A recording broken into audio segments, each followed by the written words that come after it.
Hello. Hello. Hey, buddy. Welcome home, friend. Thanks, pal. I'm gonna get back to this now. Goodbye. Goodbye.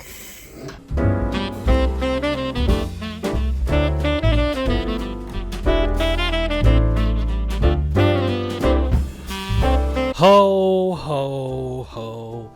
Ho, ho, ho. Hey, guys. I know I said I was taking a break. I feel this immense guilt with almost having 1K subscribers. I still feel compelled to make something, so I'm just going to give you a, if you want to call it, maybe I'm being a little facetious, a little gift, a little treat, so to speak. Merry Christmas to you. The treat specifically is you see me playing shmups. Shmups are very much tied to arcades. I love arcades, and I assume you do too. So I wanted to show you guys maybe some of the arcade equipment that I have. So I want to go with probably the least expensive to most expensive arcade stick that I have. However, I'm going to break that rule immediately by showcasing this guy. You've seen this guy in my videos, obviously. It's in the introduction of my cave retrospective. So let's do a little teardown of what this device really is. So what we have here behind me is my bar top arcade cabinet that I made myself. No, I don't have access to a CNC machine to cut out all of this wood, clearly. I actually bought this as a kit. The name is escaping me to whatever company I purchased it from, but yes, that's how I bought the kit. Now, they had some assets for the, I should say the marquee, the artwork in general for the buttons and the side paneling, all of that kind of stuff. They had a lot to choose from in terms of decals, but what I did is I took one of their pre-existing ones and modified it to my liking.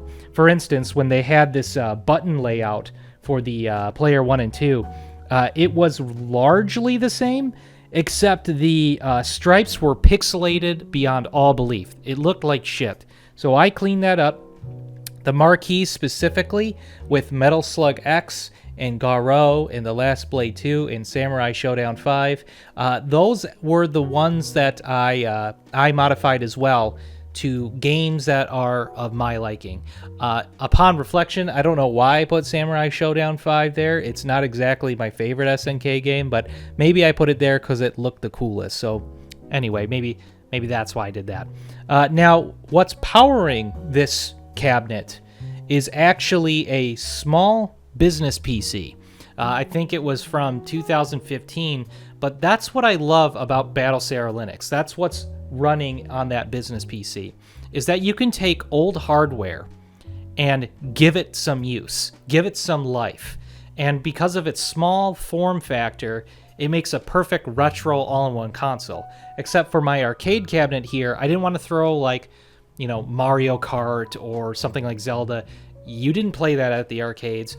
I know maybe it's like coping, but I'm trying to make this as much of an arcade experience as possible. So yes, even though it's playing a PlayStation game behind me, it was an arcade game at some point. It's at least a fighting game. The reason I have it in the background here is because I can just set it to watch mode, and it shows cool angles of two people fighting each other. So makes for a good backdrop, more or less. Anyway, this whole process was a big learning experience for me. I mean, I was messing around with operating systems, of retro operating systems prior to that, but being able to unify all of that to make a bar top arcade cabinet was a really fun, it was a fun project. It was more or less adult Legos, so to speak, for me. I try to make these look as clean as possible. Now, I am into nerdy stuff, but I try to make it as cool as possible. Anyway, now let's start with my actual arcade sticks. All right, first up is the 8-Bit Do arcade stick for the Xbox. Now, I did say 8-Bit Do. I understand that's incorrect. I understand that that's 8-Bit Do. That's how you're supposed to pronounce it. To me, that sounds stupid, so I'm just going to go with 8-Bit Do. Anyway, this arcade stick is compatible with the Series X. It's compatible with the PC. and I believe that's it. The thing is, though, is I actually have the Brooks converters. I've got one for the Xbox, I've got one for the PlayStation 4, and I've got one for the PlayStation 5. So my concern of, I guess, whatever format and consoles I can play this on, it's not a concern for me. So those adapters are a godsend. Anyway, if you can't tell, this is not how it originally is supposed to look like. Originally, these were all black buttons, and it was a ball top, and it was black. I thought that the wood grain bat top finish with a all white with the MVS multi-video system, a Neo Geo SNK homage, I guess it was, I don't know if that's a proper term of homage, but point is, reference, that's a better word for it. There we go. Thank you, brain. Yes, so I love this thing. I love that it's compact. I love that it can be wireless. I love that it can be wired. I know wireless is a blasphemous when it comes to fighting games, but you know what? When you are playing these things casually, it's just nice to not have to worry about tangling some cords. So, oh, and I failed to mention that the Xbox 8-bit Do arcade stick was roughly around $120 when I bought it. Obviously, I bought some parts and things for it, so it's a little bit more than that. But if you want it out the gate, it'll be $120, maybe even cheaper during the whole holidays and Black Friday and all that good stuff. Now, this next arcade stick was actually something I bought with the intention of modifying it. I've never really gone buck wild with like art. Obviously, the last one that I showed you was modified, but I wanted to make something with my own vision, so to speak. And what arcade stick I thought was good for that was this one known as Dark Matter. The company is escaping me right now, but it's pretty much a ripoff of a Mad Cat stick. The stick is very strange. It doesn't look strange, but we'll get to that in a second. So, here is the Golden Boy arcade stick.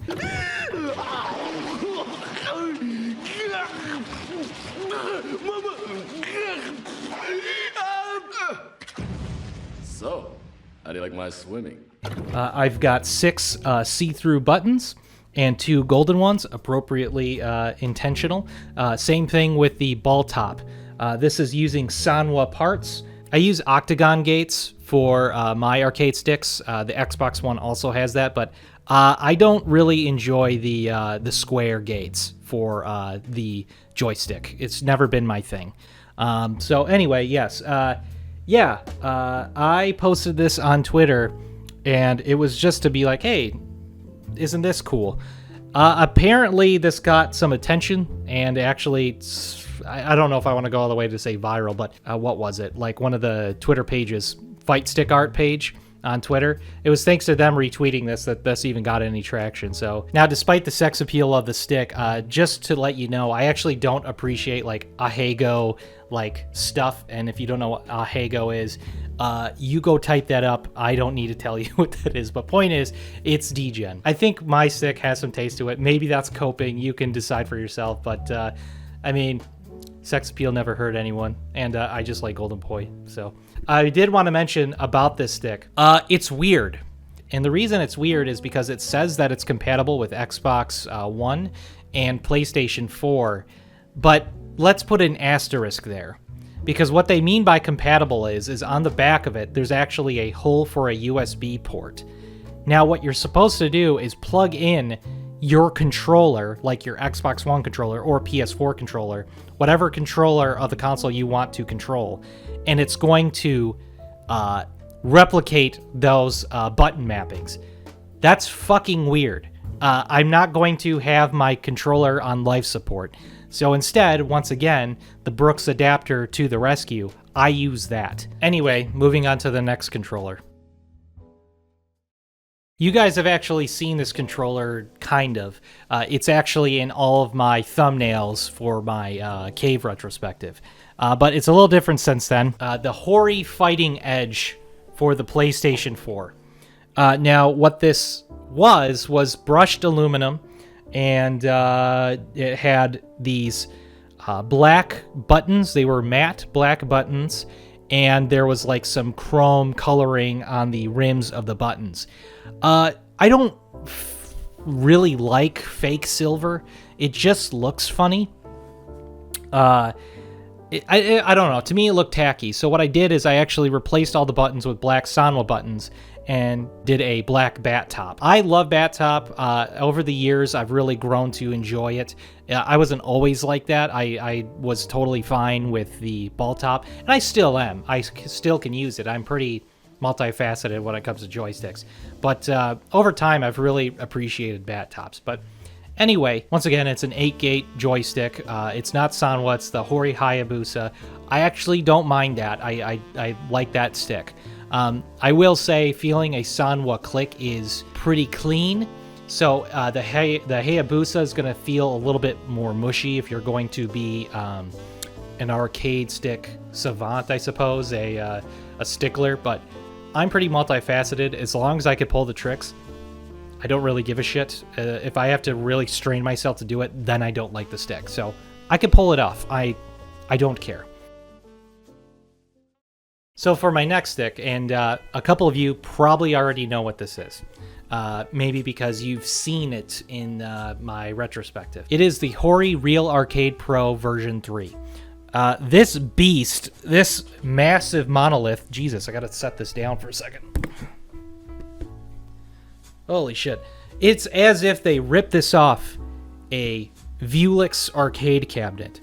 I love the Vuelix arcade cabinet. It is my dream to own one. I will have one. I should say dream. That's weird. It's not like I live happily ever after with the arcade cabinet. A goal to own one. Anyway, I love this stick. But, as some of you may know, or not know, so I'll tell you anyway, is that this arcade stick is pretty hard to come by these days. Now, in 2011 is when I discovered this arcade stick. I thought this thing was awesome. Only problem was, brand new, it was $400. Now, you have to think of that time frame. Consoles were less than $400. I couldn't justify paying $400 for an arcade stick, and isn't that hilarious? Because now they're like $500 arcade sticks these days. What was going on with that is I've been keeping my eye on this arcade stick for months. And I would see listings on eBay being around 400 or 500, and they would always be from Japan. And I was just waiting for a deal. And one time I saw one for 300, and it looked rusted. And it's like, man, I don't even know how I could restore that. So it's like, I can't do that. Well, one day I go on OfferUp, and there's a listing of the exact one I want. Now, the one I wanted was the cherry red. I love the red. The red, the only modifications I'm going to add to this is internal, which is what's it called? It's like Jason's custom board, so that way I can use it natively on more than just the PlayStation 3. As far as I'm concerned, externally, the stick is fucking perfect. And once again, I made it octagonal, the 8-gate, with the Sanwa arcade stick.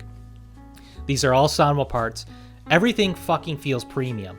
The clicks when you're moving the arcade stick, I mean, ooh, it is heaven on earth. So again, I saw this stick on OfferUp, and it was listed for $350. But the red flag was that it was open for sale for like the past 4 years. It's like, this guy's either dead or he's just not responding or he sold it a while ago. So point is that I actually shot this person a message, heard nothing. A month and a half comes by and he goes, yep, it's still on sale. Oh, I got my ultimate favorite stick for a decent deal, and of all places on OfferUp from a listing from 4 years ago. That's fucking awesome. So yeah, this is definitely a magnum opus of a stick. Yeah, so that's my rundown of all my arcade sticks. If you can't tell, this was really last minute. I just wanted to say to you guys that I'm appreciative of you. I wanted to give you something to chew on until I make my next video, which is Ketsui, so get excited for that. Merry Christmas, Happy Holidays, and make sure to have your goddamn resolutions. They are very important, okay? Over the last few months, I put some pants on, looked in the mirror, and I look like a goddamn muffin. I'm over it. So I'm going to start a diet, and I'm going to stick to it. I've lost weight before. I've lost weight. I've gained weight. I've done it plenty of times. I've been on diets. I've exercised. I know I'm capable of doing it. Now's the time. I'm tired of being a chunker. And yeah, that's going to be my resolution. That being said, I have another favor for you guys. I went from 300 subscribers to damn near 1K in the span of a year. I'm clearly doing something right. I'm not saying that as a humble brag. I'm not saying that condescendingly. I would love it if you guys spread the word. I would love it. I would absolutely love it if we hit 1K before January 1st. We are damn near close to it. If you guys have friends or people you know that loves STGs, shmups, bullet hells in general, arcade games specifically, I should emphasize, throw this channel their way. There's more content to come, and even when Cave's done, I've got plenty of arcade games to talk about. Anyway, I'm rambling at this point. Merry Christmas. Have a Happy New Year. I'll see you guys soon. Bye-bye.